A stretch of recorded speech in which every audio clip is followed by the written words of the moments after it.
Dear students, आज के इस वीडियो में मैं आपको साइंस में बायोलॉजी के लेसन जैव प्रक्रम अर्थात लाइफ प्रोसेस में यूरिन फॉर्मेशन कैसे होता है, मैकेनिज्म ऑफ यूरिन फॉर्मेशन या फिजियोलॉजी ऑफ एक्सक्रीशन अर्थात मूत्र निर्माण की क्रियाविधि या उत्सर्जन की क्रिया के बारे में जानकारी दे रहा हूँ। तो फर्स्ट ऑफ ऑल पहले मैं आपको ये बता दूं कि व्हाट इज एक्सक्रीशन अर्थात उत्सर्जन क्या है। तो डियर स्टूडेंट्स, उत्सर्जन क्या है?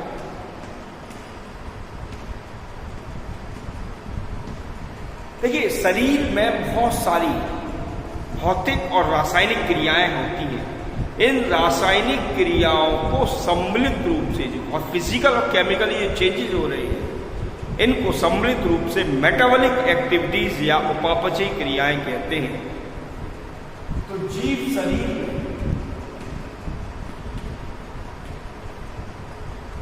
होने वाली विभिन्न उपापचयी क्रियाओं के फलस्वरूप बनी नाइट्रोजन अर्थात ऐसे पदार्थ जिनमें नाइट्रोजन N2 होती है। नाइट्रोजन पदार्थों को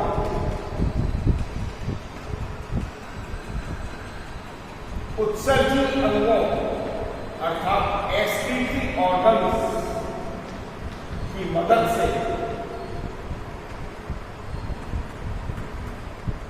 शरीर के बाहर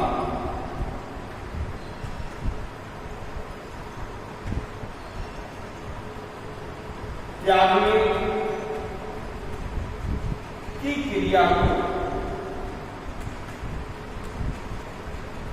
उत्सर्जन अर्थात एक्सक्रीशन कहते हैं।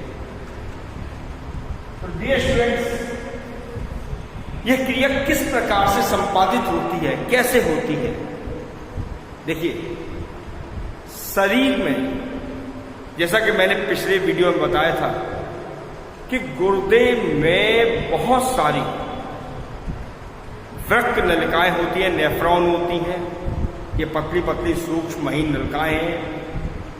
प्रत्येक गुर्दे में इनकी संख्या 8 से 15 लाख तक कॉर्टेक्स रीजन में पाई जाती है, जो कि गुर्दे में आए हुए ब्लड को फिल्टर करने का कार्य करती है। तो सबसे पहले मैं आपको ये बता दूं कि इनकी संरचना किस प्रकार की होती है। जैसा कि आप मेरे स्क्रीन बोर्ड पर देख रहे हैं, मैंने ये एक रक्त नलिका बनाई है। रक्त नलिका का ऊपरी सिरा जो आप देख रहे हैं बाउल शेप या कटोरी नुमा होता है। इस कटोरी नुमा भाग को बोमेन संपूर्ण या बोमेन कैप्सूल भी कहते हैं। और इसका जो गड्ढेदार भाग है, इसमें रक्त वाहिनियों में जाल पाया जाता है। इसको ग्लोमेरुलस कहते हैं।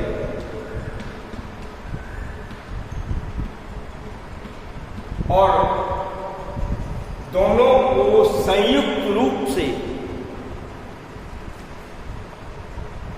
मेलपीजियन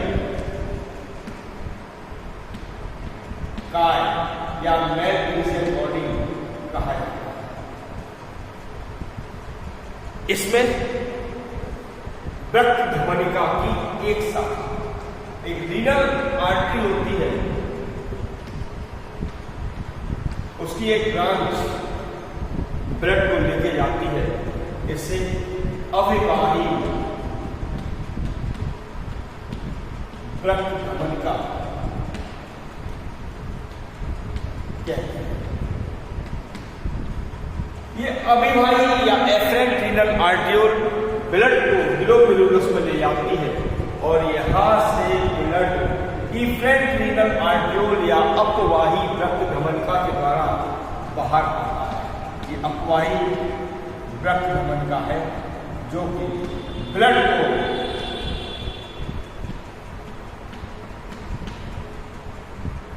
ग्लोमेरुलस से बाहर लाते हैं। तो डियर स्टूडेंट्स, अविवाही अर्थात एफरेंट का डायमीटर अधिक होता है अपेक्षा इफरेंट या अपवाही प्रतिधमनका का। इस कारण अविवाही प्रतिधमनका के द्वारा अधिक ब्लड इस ग्लोमेरुलस वाले रीजन में आता है और यहाँ से कम ब्लड पास होता है। वुमेन कैप्सूल आगे चलकर के एक ट्यूबुलर स्ट्रक्चर नलिकाकार रचना में होता है। इस नलिकाकार रचना को ग्रीवा कहते हैं। इसमें रोए पाए जाते हैं, सीलिया जो होते हैं। ये सीलिया ऊपर से नीचे की ओर गति करती है, जिसके कारण तरल पदार्थ आगे की ओर बढ़ता है। यह एक कुंडलित या कॉइल नलिका के द्वारा एक यू शेप नली में खुलता है। इस यू शेप नली को हेनले लूप कहते हैं। और ये हेनले लूप पुनः एक कॉइल नलिका में खुलता है और ये कॉइल नलिका पुनः एक बड़ी नलिका में खुलती है। इस नलिका को कलेक्टिंग डक्ट या संग्रह नलिका कहते हैं। ये संग्रह नलिका पुनः एक कीप नुमा रचना में खुलती है, या ये कह लीजिए एक कीप नुमा रचना बनाती है किडनी के अंदर, जिसे पेल्विस कहते हैं। उसमें जाकर के ये खुलती है और अपवाही प्रतिधमनका हेनले लूप के चारों ओर एक ब्लड कैपिलरीज का जाल बना देती है। ये रक्त वाहिनियों का जाल है या रक्त केशिकाओं का जाल कह सकते हैं आप इसे।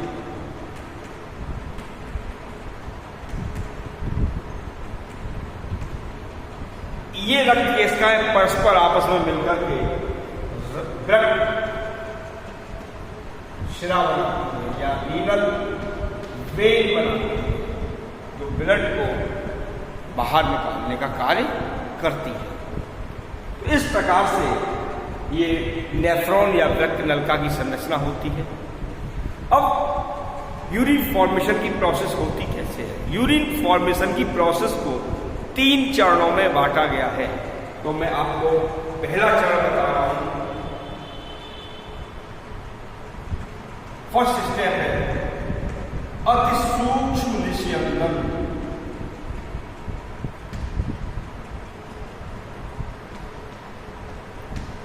इसको अल्ट्राफिल्ट्रेशन भी कहा जाता है। देखिए, शरीर में जैसा कि मैंने बताया बहुत सारी मेटाबॉलिक एक्टिविटीज हो रही हैं और उन मेटाबॉलिक एक्टिविटीज के उपरांत बहुत सारे वर्ज्य पदार्थ भी बनते हैं और उपयोगी पदार्थ भी बनते हैं। उपयोगी पदार्थों का तो बॉडी के अंदर यूज कर लिया जाता है। जब ये जो वेस्ट प्रोडक्ट होते हैं, अनयूज प्रोडक्ट होते हैं, वे अनयूज प्रोडक्ट सब ब्लड के थ्रू किडनी में पहुंचते हैं और रक्त नलिकाओं के द्वारा उन पदार्थों को ब्लड से सेपरेट किया जाता है। तो जब रक्त धमनी की एक शाखा एफरेंट रीनल आर्टरियोल या अविवाही प्रतिधमनका ग्लोमेरुलस में ब्लड को ले जा रही है और यहां से ब्लड अपवाही प्रतिधमनका के द्वारा बाहर निकल रहा है। चूंकि अपवाही या इफरेंट का व्यास कम है, इसलिए कम ब्लड बाहर निकल रहा है, अधिक ब्लड आ रहा है। इस कारण ग्लोमेरुलस में एक प्रेशर उत्पन्न होता है, ब्लड का दबाव उत्पन्न होता है। ब्लड के दबाव के कारण ब्लड से आरबीसीज को छोड़कर के जो प्रोडक्ट होते हैं वो एक लिक्विड फॉर्म में या तरल अवस्था में ग्लोमेरुलस से वुमेन कैप्सूल की गुहा में आने लगते हैं। जो तरल पदार्थ यहाँ से अर्थात ग्लोमेरुलस से वुमेन कैप्सूल की गुहा में आ रहा है, उसमें नाइट्रोजनस सब्सटेंस होते हैं, यूरिया होता है, यूरिक अम्ल होता है, कुछ प्रोटीन पदार्थ होते हैं, कुछ ग्लूकोज या शर्करा की मात्रा भी होती है, इसमें पानी भी होता है और इसमें कुछ उपयोगी लवण SA लिखा है मैंने, साल्ट होते हैं और कुछ अनुपयोगी लवण जिसे मैंने SU लिखा है, अनवांटेड साल्ट। तो इस प्रकार से जो पदार्थ छनकर के वुमेन कैप्सूल की या वुमेन सबू की गुहा में आ रहे हैं। इन पदार्थों से युक्त तरल को अल्ट्राफिल्ट्रेट कहते हैं।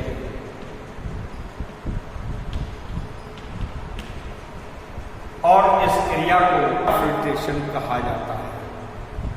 वुमेन कैप्सूल की जो दीवार होती है बहुत पतली होती है, जो एक सेमी परमेबल मेम्ब्रेन का काम करती है, अर्थात विभिन्न पदार्थों को अंदर आने देती है।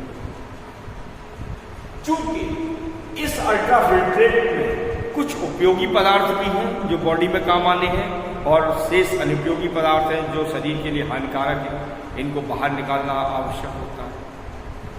तो सेकंड प्रोसीजर शुरू होता है सेलेक्टिव रीएब्जॉर्प्शन या वर्णनात्मक पुनः अवशोषण। इस प्रोसेस में देखिए, जो अल्ट्राफिल्ट्रेट था ये कंटिन्यू आगे बढ़ता है और सीलिया मूव करते हैं, जिससे ये आगे की ओर क्विकली तेजी से बढ़ता जाता है। चूंकि अपवाही रक्त धमनिका में ब्लड का फ्लो रुकता नहीं है, ब्लड कंटिन्यू बहता रहता है, इसलिए अभी भी ब्लड में शेष कुछ ऐसे पदार्थ रह गए हैं जो अनवांटेड हैं, उनको सही से बाहर निकालना, ब्लड से बाहर निकालना अति आवश्यक है।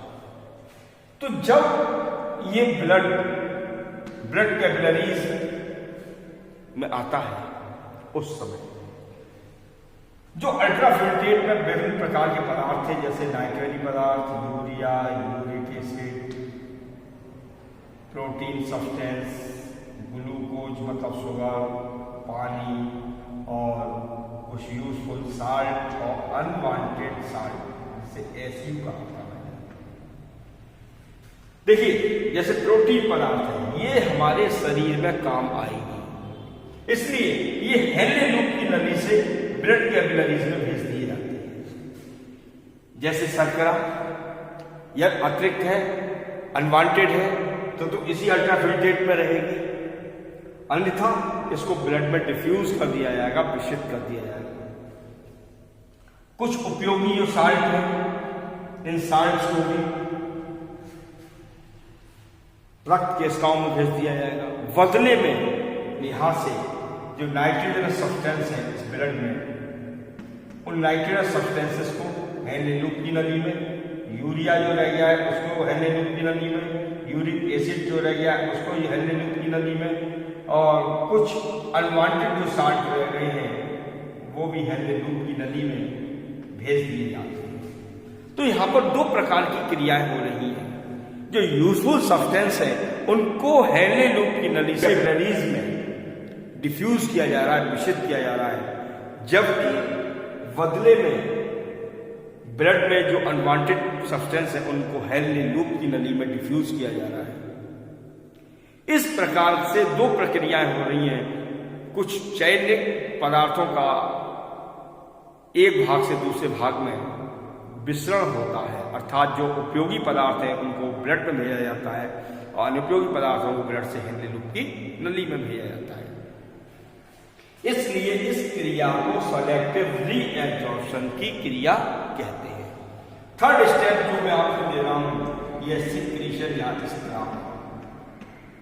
इसमें क्या होता है, अब जो शेष पदार्थ रह गया उसमें nitrogen substance, urea, uric acid, कुछ वाटर, अनवांटेड साल्ट आदि पदार्थ होते हैं। इन पदार्थों से युक्त जो वेस्ट है, इस वेस्ट को यूरिन या मूत्र कहते हैं। यही यूरिन कलेक्टिंग डक्ट से होती हुई कॉमन कलेक्टिंग डक्ट में पहुंचती है और ये पेल्विस से होती हुई मूत्र वाहिनियों के थ्रू यूरिनरी ब्लैडर में भेज दी जाती है। जब ब्लैडर भर जाता है तो ये आभास होता है पेशियों के संकुचन के कारण कि यूरिन को शरीर से बाहर त्यागना चाहिए। इसी प्रोसेस को सेक्रीशन या स्त्रावण की क्रिया कहते हैं। तो इस प्रकार से यूरिन फॉर्मेशन होता है। डियर स्टूडेंट्स, इसके अलावा मैं आपको एक बात और बताना चाह रहा हूं कि किडनी क्या काम करती है। देखिए, आप इसको नोट भी कर सकते हैं। नंबर 1, पहला कार्य, किडनी शरीर के अंदर बनने वाले वेस्ट प्रोडक्ट को शरीर से बाहर निकालने का कार्य करती है। दूसरा वर्ग, किडनी शरीर के अंदर वाटर की क्वांटिटी को कंट्रोल करती है, जल संतुलन बनाए रखती है। जितना जल आवश्यक है उतने जल को रहने देगी और अनवांटेड वाटर को बॉडी से बाहर निकाल देगी। इसके अलावा थर्ड वर्ग, ये बॉडी के अंदर मिनरल और साल्ट्स का बैलेंस बनाए रखती है, संतुलन बनाए रखती है। और फोर्थ वर्ग, ये जो एम्ब्रियो स्टेज होती है, जब भ्रूण की अवस्था होती है, जब बेबी का डेवलपमेंट पूरा नहीं हो पाता है, उस समय भ्रूणावस्था के दौरान ये आरबीसी के निर्माण में भाग लेती है। तो इस प्रकार से किडनी हमारे शरीर में कार्य करती है। डियर स्टूडेंट्स, यदि आज का वीडियो आपको पसंद आ रहा हो तो इसे लाइक और शेयर करना ना भूलें। साथ ही जिन विद्यार्थियों ने मेरे चैनल को सब्सक्राइब नहीं किया वे इसे तुरंत सब्सक्राइब कर लें, ताकि आने वाले वीडियोज़ की नोटिफिकेशन आपको सबसे पहले प्राप्त हो। Thank you.